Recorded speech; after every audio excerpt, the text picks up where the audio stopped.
Next game is the Eagles and the Cowboys. The Eagles pulled this one out 28-23.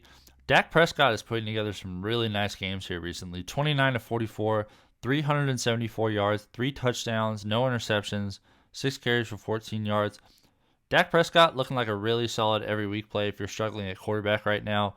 Kind of in that Kyler Murray sort of area where not someone you want to lock into your lineup every week, but because there could be like those weeks that came before these last few weeks where he was just struggling all year, those could rear their head again at any moment.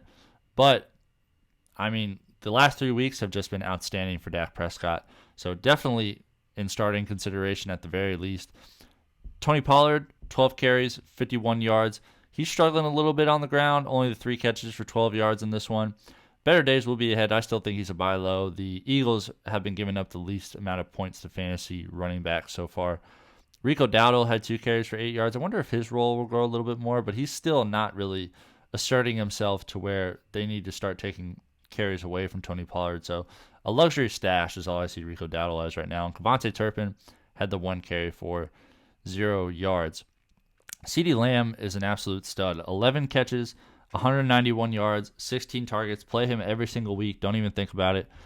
Jake Ferguson, 7 catches, 91 yards, and a touchdown on 10 targets.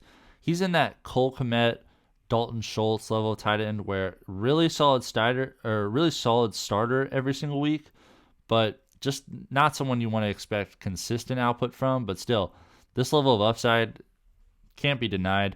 Jalen Tolbert had 3 catches for 49 yards and a touchdown. Michael Gallup, just the 2 catches for 19. He's a safe drop. Brandin Cooks, another safe drop. 1 catch for 7 yards on 2 targets. Devonta Turpin had a catch for 5 and a touchdown. Luke Schoonmaker had a catch for 0 yards, and Hunter Lepke did not haul in his only target. For the Eagles, Jalen Hurts had a really solid day. 17-23, 207 yards, 2 touchdowns, no interceptions. Also had 10 carries for 36 yards and a rushing touchdown. He's going to be in the conversation for QB1 every single week. Play him. Don't even think about it. DeAndre Swift, 18 carries for 43 yards. Even though the volume in this one wasn't great, or the volume was fine, the production wasn't great. 2 catches, 31 yards. That's it through the air.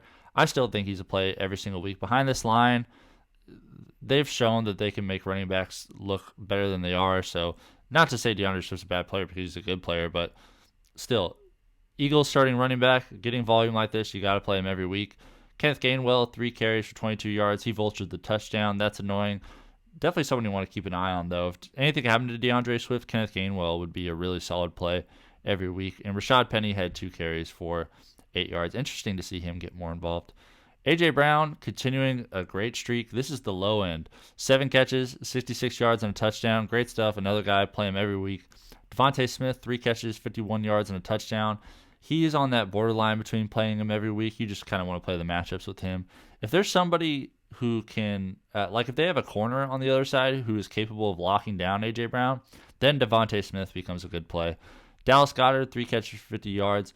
Another guy, like, kind of creeping towards that Cole Kmet, Dalton Schultz, Jake Ferguson level, but I still think he's one step above that.